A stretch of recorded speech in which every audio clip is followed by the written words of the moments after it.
Buenos días a todos. El trabajo que les voy a presentar forma parte de la tesis doctoral que está llevando adelante la licenciada Medina Rossi.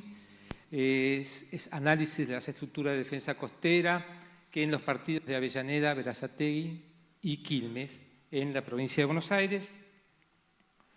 Es una zona bastante compleja, es una zona que pertenece al conurbano bonaerense, inmediatamente al sur de la capital federal, ¿sí? En donde tenemos distintas actividades, distintos usos, que van desde zonas de recreación a zonas de rellenos sanitarios, pasando por basurales, pasando por camping, pasando por tomas de agua para distribución en toda la ciudad, de salida de cloacas. Es bastante complejo.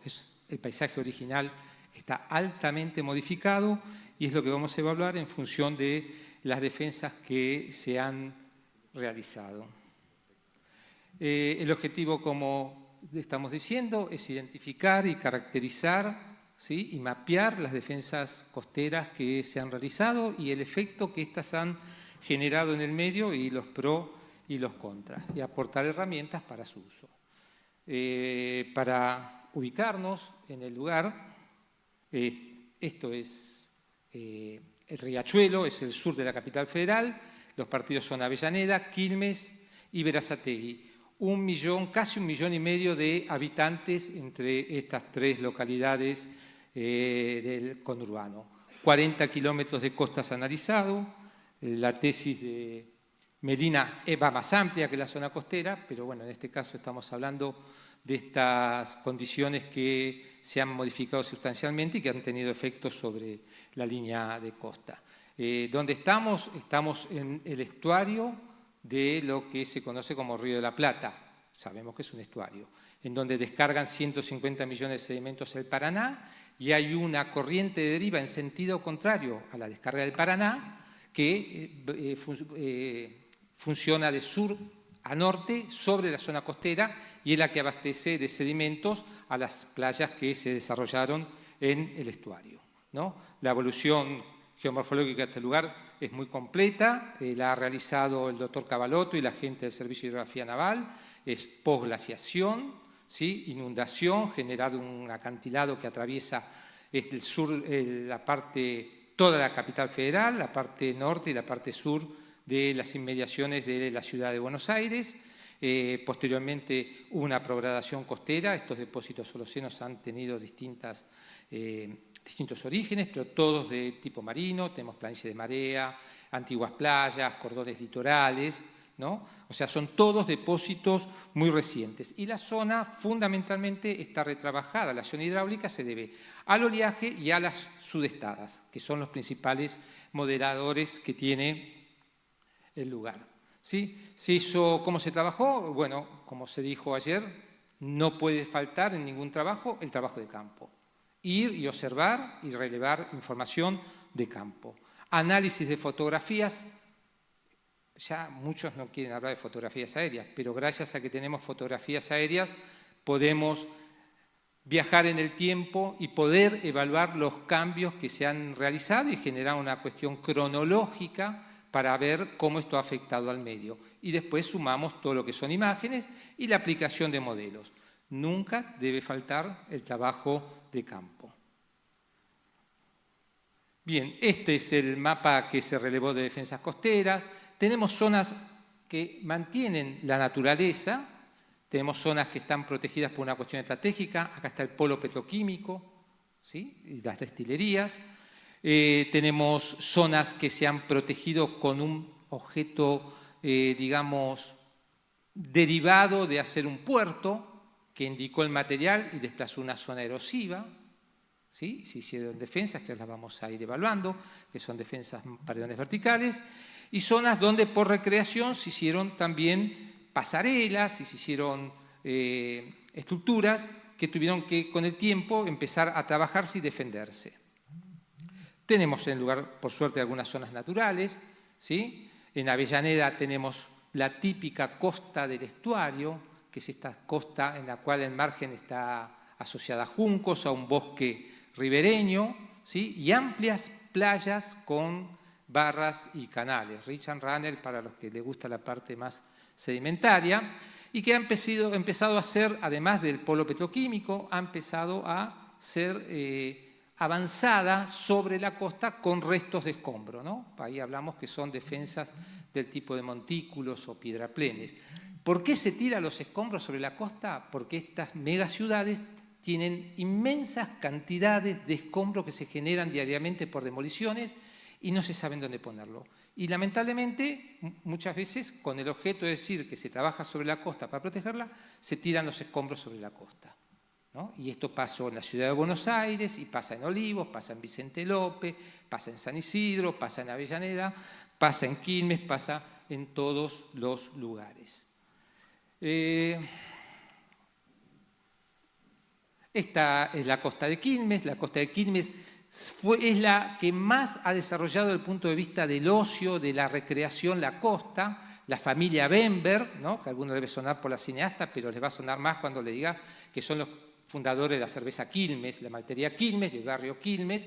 Surge por esta familia que tenía una visión muy progresista, generó su barrio para sus empleados, generó el acceso a la costa desde el punto de vista recreativo, ¿sí?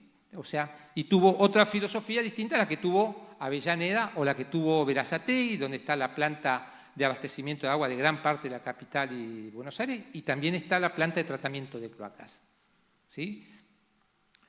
¿Qué obras hemos reconocido? Bueno, rellenos antrópicos sin selectividad, escombro, concretamente, paredones verticales, hechos ya como una obra ya ingenieril, con un objeto de acorazar la línea de costa, generar una línea de costa fija, ¿no? Eso veamos en breve qué nos significa. Paredones escalonados, que en sí no fueron escalonados con un objeto con la dinámica, era la forma de acceder al río por la gente. Y pensemos que estos eran balnearios que en la época del 50 y 70 eran muy populares, y posteriormente con el crecimiento de las localidades costeras, Villa Gesell, Pinamar, Partido de la Costa, la gente se desplazó y abandonó estas localidades, eran zonas de recreación balnearia. La gente, yo me metí al agua ahí, cuando era chico. Yo soy de Avellaneda, había nacido en Avellaneda.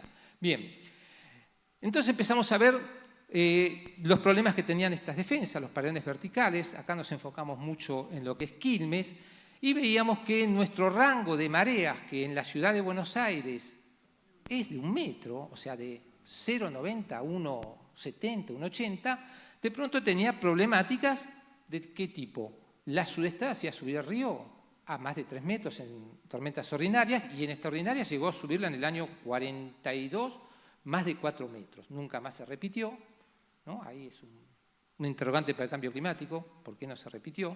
¿No? Y empezamos a ver por qué se rompen estas estructuras. En el periodo de sudestada, ando mal con los botones, ¿eh?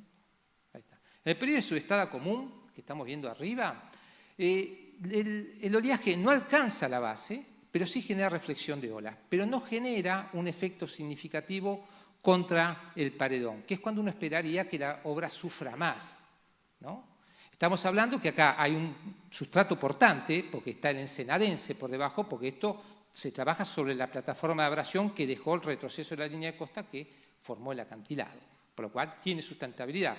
En otras charlas que vamos a ver que eso no nos ocurre. Los problemas surgen cuando el nivel de la sudestada sobrepasa el paredón. Pierde la capacidad, la fuerza del oleaje, hay inundación y hasta ahí no hay problema. El problema es el lavado, cuando el escurrimiento superficial que se genera empieza a actuar por detrás de la estructura y la empieza a socavar. Y empiezan a haber carcavamientos, porque para llegar a esta cota que diferencia la playa de la parte alta también se rellenó. O sea, tenemos un desequilibrio en esa costa. Y el otro problema lo tenemos cuando la marea está baja y hay oleaje, que ahí actúa sobre la base y socava el coso. O sea, en el momento que nosotros creemos que tendría que haber más incidencia del oleaje, no lo tiene. Posteriormente, esto se empieza a generar un ciclo que va creciendo, se empieza a desestabilizar, la obra empieza a volcarse, a fracturarse, y entonces ahí sí el oleaje, la sudestada ordinaria, la empieza a volcar y la empieza a fracturar. Veamos de qué estamos hablando cuando decimos, este es el carcavamiento que se genera. ¿Dónde apunto para que pase? Ahí está. Miren, estas son las cárcavas que se generan por el lavado y el escurrimiento que empiezan a romper la defensa, ¿no? ¿Sí? Son condiciones críticas. Después empieza a volcar escombros sobre el frente para proteger la base, para que no siga retrocediendo, ¿no? Escombro que a la vez tiene un efecto que nosotros conocemos por cómo se forman naturalmente los acantilados, que es el quarrying, es tomar el material que se puso en el frente, que tenga la capacidad en el medio transportal de usarlo como una herramienta. Con eso mismo lo utiliza como una herramienta golpeando las estructuras. Entonces todo lo que se va generando se genera un ciclo que termina en el deterioro de esta obra que no tenía el objeto de protección, sino que tenía el objeto de circulación para que la gente accede a la costa. A esto le sumamos algo, que es lo más importante posiblemente de la charla, es que cuando analizamos la movilidad de esa línea de costa en este sector, en ningún lugar hay erosión, naturalmente. Algunos eventos de tormenta temporalmente, es más, tenemos acreción. ¿Qué tipo de acreción? Entre 5 y 60 metros y hasta 180 metros por año, la costa avanzó en ese lugar. Es innecesario una obra de defensa, ¿no? Planteándonos qué es lo que defendemos, ¿sí? Entonces, ¿qué decimos? Polo petroquímico seguro lo necesita, porque es una cuestión que ahí hay cuestiones de seguridad, pero todo lo demás que se hizo fue desde el punto de vista de recreación. Tenemos 19 puntos de control de la movilidad de la línea de costa. En los lugares donde se instalaron los paredones, el retroceso es 0. En los lugares donde la costa es natural, la costa avanzó, progradó, ¿sí? Pero tenemos este problema, porque la reflexión y todos los mecanismos que les empecé a comentar hacen que esa costa haya descendido el nivel de playa, la playa ya no se utiliza porque queda continuamente expuesta al oleaje, y ese es el cambio importante que hay que manejar. Todo lo que se hace en esta tesis es aportar información para un manejo más correcto. Acá no hay cambio climático, acá hay la acción del hombre, y vamos a agregar, y la mujer, ¿no? Somos todos responsables de esto, ¿no? En estas épocas más todavía, pero lo que estamos diciendo es la acción del hombre. La acción del hombre supera por exceso lo que puede estar cambiando para la costa, estoy hablando, lo que es el cambio climático natural potenciado por la acción antrópica, ¿no? Bueno, no quiero extenderme, así que hasta acá llegué. Bueno.